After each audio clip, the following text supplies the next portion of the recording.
Hi guys. So, ayan, part 2 tayo kasi sobrang haba, pinutol ko siya. So, ipagpatuloy natin. So, pagbalik ko dito, nung June, i-process ko na ulit yung aking mga documents. Kasi nga, nung ba natanggap ko yung ano ko, yung na-approve na. Kasi ito, thank you for interest in immigration to the United States of America. Ito, ano to siya, March 28. Hindi ko pa siya, hindi mo na ako nag-process noon. Hinintay ko sa yung lawyer na bumalik sa US kasi nasa Australia siya. So, ito, thank you for your interest in immigration to the United States of America. The Department of State of National Visa Center received approved I-130 petition for alien relative for U.S. Citizenship and Immigration Services (USCIS). NVC will ensure your case is prepared for your visa interview at the U.S. Embassy or Consulate General and will schedule your interview appointment. So ayan guys. So natanggap ko to siya March 28. So nag-start ako mag-process ng aking mga documents na June na. So ito yung mga documents guys, ito yung mga documents sinadmit ko sa NBC. Photographs, passport, nag-fill up ako ng DS-260 confirmation. Yung DS-260, kapag immigrant visa yung sa'yo, yung i-fill up mo na DS is DS-260. And then, yun, nag-process din ako ng mga Thai police clearance, and then, sa Philippine police clearance din. Kumuha ako ng police clearance sa Pinas, nagpa-authorize na ako doon, inutusan ko lang yung mama ko doon, naki-utos ako doon kung pwede na i-renew ako ulit sa aking police clearance kasi meron akong police clearance dati. So, renew na lang yon. Tapos pinadala dito, tapos, ayun, pumunta din ako sa Thai police clearance, kumuha din ako yun. Kasi yun yung mga, tawag dito, isa sa mga documents. Sa ano to, sa Thailand to guys. Ano pa nga, ito yung mga documents kasi binigay nila sa akin. Sa medical exam, birth certificate, marriage certificate, petitioner documents, marital status certificate. Actually guys, parang 19 to lahat. Photographs, passport, previous passport, DS-260 confirmation, GSS registration confirmation, Thai police certificate or other police certificate, court and prison records, medical exam, birth certificate, name change, marriage certificate, divorce, petitioner documents, marital status certificate, military records, immigration records, evidence of financial support, evidence of relationship. Okay guys, yung sa akin kasi, di ba? Sa akin kasi, yung pinadala ko lang is passport, photographs, DS-260, yun, nag-register ako sa GSS, tapos, ayun, Thai police clearance ko, pati yung Philippine police clearance ko, at saka yung medical exam ko, birth certificate ko, marriage certificate ko. Sa divorce certificate, wala naman akong divorce doon kasi hindi naman divorce yung asawa ko. Kasi ako yung unang asawa niya, di ba? No need ko yun, hindi ko na kailangan yun. Tapos, petitioner documents. Sa petitioner documents, hindi ko na kailangan yun kasi meron akong form na sarili na para sa akin kasi di ba widow ako na. So, meron akong na-fill up din para sa akin. So, hindi ko na kailangan yung petitioner documents. Marital status certificate, military records, wala naman yon. Immigration records, wala yon. Evidence of financial, wala na yon. Kasi, widow na yun sa akin na tawag dito, yung visa ko. Tapos, yun, evidence of relationship. So, yun guys, pinasa ko yun. So, nung pinasa ko, na-approve siya August 2, 2024. So, ayun. Simula ng August 2, 2024, naghintay ako August, September, October, November, December. Okay, so, naghintay ako ng interview letter. Kasi napasa ko na sa NBC. So, pagpasa ko sa NBC, nag-message kami dun sa NBC na yung ipa-convert yung spouse visa ko. Okay, ipa-convert yung spouse visa ko to widow. So, hindi ko na kailangan mag-fill up ng form for widow kasi na-petition na ako ng husband ko bago siya namatay. So, yung NBC na mismo, nag-convert ng aking spousal visa to widow visa. So, yun na nga. So, yun. Naghintay ako guys, August, September, October, November. So, noong November, sabi ko medyo ang tagal, sabi ko ganun. So, yung ginawa ko guys is send ako letter sa NBC to expedite my interview letter. So, ano yung nangyari guys? Hindi nila ni-accept, na-deny yung aking expedite letter. Sabi ko, ay, wag na nga, sabi ko, hindi, hintayin ko na lang. Hindi na ako guys umasa, di ba? Hindi na ako umasa na darating immediately yung aking interview letter. So, nung December na yun guys, hindi ko naman nakalain na nung December, nakatanggap ako, nakatanggap ako ng sulat. Ay, ako nakakalungka talaga as in. Hindi ko talaga inasahan na mayroon akong interview letter na December, kailan ba yun? December 2. Yan, December 2. So, naglalaro ako, merong nag-pop up na sa phone ko na email. So, hindi ko naman ni-mind, di ba? Hindi ko siya ni-mind yung email. So, pag tingin ko, galing NVC. Pag tingin ko, galing NVC, binasa ko, wala, nulit ko ulit. Sabi ko, wala, totoo ba to? Sabi ko, gano'n. Ito guys. Ito sabi niya, the National Visa Center receive all of the fees, forms, and documents that are required prior to scheduling your immigrant visa interview at the U.S. Embassy Consulate General overseas. So, NVC will work with the U.S. Embassy Consulate General in Bangkok. Kasi sa Thailand ako guys eh. Bangkok tayo to schedule an interview appointment for you. Once we have confirmed an interview date, we will send a notice to you, your petitioner and attorney. So, yan guys. Oh, so yun guys, nung na-receive ko yun, as in, grabe talaga tumalon talaga ako sa, kakaiba pala yung feeling na na-approve lahat. So, yun guys, nakatanggap ako ng interview letter sa NDC, mga December 2 yun. Sinabi ko sa kapatid ko, Flash Fest, tingnan mo, sabi ko, tingnan mo, na-approve na, meron ako interview letter. Yung ginawa naman ng kapatid ko, nag-pay kami ng kapatid ko, as in, talon-talon din yung kapatid ko. Parang, alam nyo, nung time na yun, parang, nabawasan yung aking, nabawasan yung aking bigat sa aking dibdib. Sabi ko, Lord, thank you. Sabi ko, sa lahat ng mga naranasan ko, ito yung malaking regalo na binigay mo sa akin, sa wakas. Kasi tagal ko hinintay as in. Nakapunta na dapat ako early pa 2023 pa. Kaso, sa isang mali lang na pag-fill up mo, hahaba yung panahon na paghihintay mo.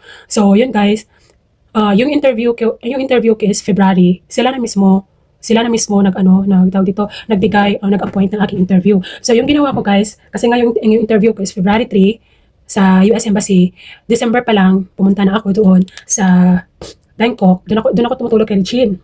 Sabi ko, Regine, huwag ka muna maingay. Sabi ko, si Regine kasi nakakalam talaga lahat, simula sa pool. So, sabi ko, Regine, huwag ka maingay, Thailand to nakaalam. Sabi ko, ikaw lang nakakalam to, Regine. Sabi ko, nag-approve yung interview letter ako. Sinamahan ako na Regine sa hospital kasi vaccine ako kasi kailangan. So, yung nagpa-vaccine ako ng hepatitis A and B, tapos COVID-19, diphtheria, tetanus, and pertussis, measles. Sa isang araw, 5 vaccine yun, 2 dito, 3 dito. So, ayun. E di, ko nagpa-vaccine? Sabado hapon yata, kasi open naman yung hospital nila eh.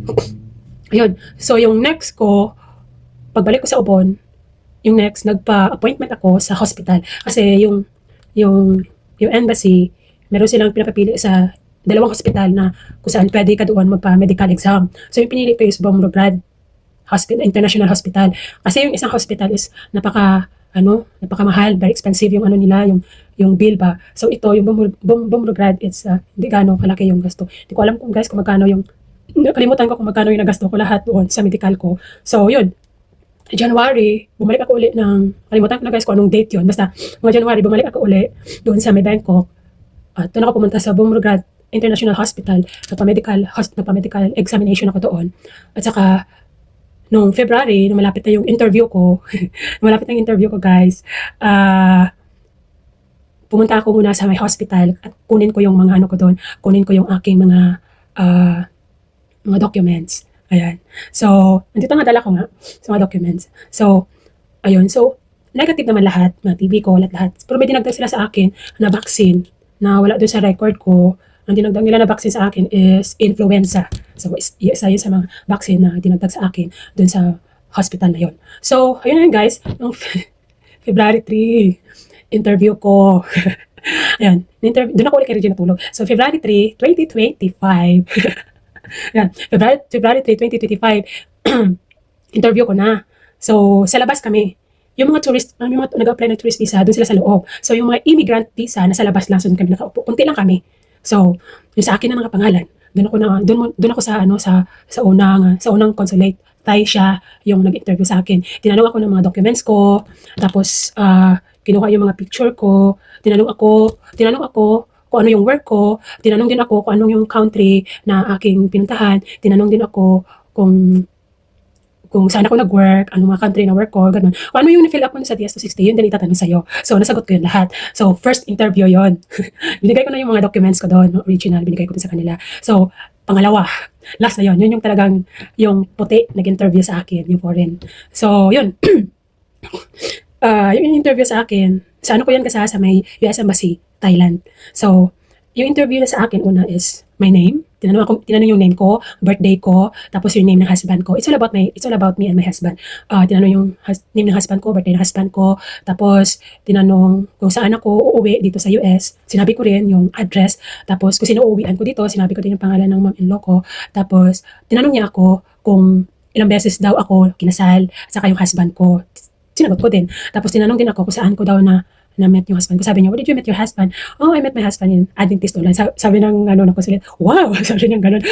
Yan, nakangiti siya. Tapos after noon, ng interview niya sa akin, tinanong niya pa ako ulit na kung ano nangyari sa husband ko. Yun, so sabi niya, sorry, parang gano'n. So after noon, sabi niya sa akin niya, wait, maghintay lang daw muna ako. Kasi pumunta siya doon, may pinuntahan siya. Tapos biglang bumalik. Pagbalik niya, sabi niya sa akin, your visa is, yung pandinig ko, guys, is fraud. Bigay talaga ito si Norme. Yung pagdinig ko talaga iba. Sabi ko, sir, sorry, can you please repeat your question?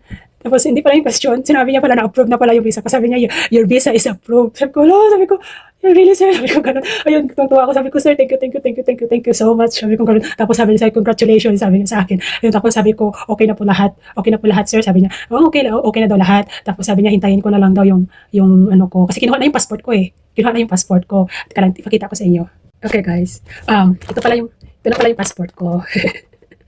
So, yun nga, pagkatapos ng interview, kinuha na nila yung passport ko. So, hinintay ko na lang yung passport ko na ito dumating. Ito yung ano. Kasi pinadala nila sa DHL. Ayan. So, ito yung na-receive ko. Hinatid ito dun sa school mismo. Sa school ko mismo. Di ba interview ko, February 3? Yan, interview ko. Pagka Friday, natanggap ko agad yung aking passport na may visa na siya. So ito yung natanggap ko, DHL. Hinatid talaga nila sa school. At ito yung binigay sa akin. At saka yung passport ko, ito. Pink. Ano siya guys, kasi baka makita yun. So ano siya guys, tawag dito, immigrant visa siya. Yan, immigrant visa. So, ano lang siya guys, 3 months lang siya. Expiration niya is July 13, 2025. So, ito pala yung sa ano ko, yung sa medical certificate ko. Ayan, medical examination ko. Ito yung isa sa mga documents ko na binigay dun sa NDC. So, ayun na guys. So, yun. Yun ang nangyari kung bakit ako nakarating dito sa US. Meron talaga akong visa. Girl, naririnig mo ba ako? Meron talaga akong visa. Hindi lang ako nagpatatak-tatak kung kano pumunta ako ng ibang bansa para magpatatak para makapunta ako dito. Hindi, dyan ka nagkakamali. Gumawa ka lang ng issue, mali. Sana may tama naman sa mga issue mo tungkol sa akin. Kawawa ka naman. Tapos ako pa yung pinagtatawanan mo. Ikaw yung nakakatawa kasi gumagawa ka ng kwento. Ginagawan mo ako ng kwento. Ay, ano sabi mo? Marami kang alam sa akin? Wow. Talaga. Dami mong alam tungkol sa akin. Ano ka, propeta? So, ayun. Yun yung way kung paano ako nakapunta dito. So, yun nga, pumunta ako dito na dumaan ako sa proseso. Hindi ako dumaan doon sa patatak-tatak lang. Pupunta ako ng ibang bansa para tatakan ako para maraming tatak-tatak doon sa passport ko. Hindi yun. Ayan, Hindi ko yan pinagyayabang. Hindi ko yan pinagyayabang. Para sa kalaman mo. Ayun. Kawawa ka naman. Ang galing gumawa ng kwento. Sige na, ikwento mo na sa iba. Ang hirap talaga, no? May mga tao talaga na inunahan ka ba? Ito na nga. Di ba? Nakarating na ako dito. Ibahin ko na lang yun. Ibang usapan na yun. So, yun lang lahat. Yun lang lahat kung bakit ako nakarating dito. So, pagdating ko dito guys, sa US, naghintay ako ng ilang weeks ng SSN ko. So, sabi dito 14 days. Pero 14 days, wala pa rin yung SSN ko. So, kaya sinamahan ko ni mami. Pumunta talaga kami dun sa Social Security talaga, main office. Saka nag-apply ako doon. So, mga May 21, natanggap ko yung SSN card ko. And then, May 22, guys, natanggap ko yung aking green card. So, yung green card ko kasi nandun pa lang ako sa may Thailand. After ng aking, nung na-receive ko yung aking visa, ano ba yun? Na-receive ko na yung aking visa, binayaran agad nila mami yung aking green card. I don't know how much yung green card ko. February pa lang binayaran yung green card ko. So, February, March, April, May. So, 3 months, mga almost 3 months yung hintay ko sa green card. So, ito na guys. Yan, green card ako. So, yung green card ko is 10 years, yung green card ko. Lord, thank you. Ayan, so, ayan guys. Anytime, pwede ako makauwi sa Pinas. So, yun guys. Thank you, Lord. Ayan. So, yan. Grabe yung prayers. Lahat. Yung nakakaalam lang dito sa aking visa na ito na na-approve ako, Richie, yung family ko, yung mga in-laws ko. Walang iba. Lately na lang nakaalam yung cousin ko sa Thailand, yung paalis na ako. Ayun. So, sa lahat ng mga nadaanan ko, yung mga karanasan ko lahat, malaking yung kapalit doon, blessings din. At laking pasasalamat ko sa Panginoon kahit anong mga challenge, trials na dumating sa buhay ko, ang kapalit nun is blessings. Totoo. Medyo nag-down din ako. Hindi ko na kinaya lahat, as in. Grabe. Tapos, may mga issue pa ako naririnig tungkol sa akin. But anyway, thank you. Thank you sa inyo lahat. Hindi nyo alam, isa kayo doon kung bakit ako na-depress. Isa kayo doon. Ay nako. So, yun na nga. Yun guys, kung bakit ako nakarating dito sa US. So, kahit anong pangyayari, no? Kahit anong mga trial sa buhay natin, huwag tayong susuko. Dahil yung Panginoon, alam niya yung mga struggles natin. So, kaya ngayon nga inisip ko nga ngayon, dito na ako sa US. Sabi ko nga, saka na yun. Saka ko na yung kwento. So, yun. Yun guys. Kaya ako nakarating dito dahil yun, sa visa ko din, sa mga proseso na pinagdaanan ko. Okay, thank you.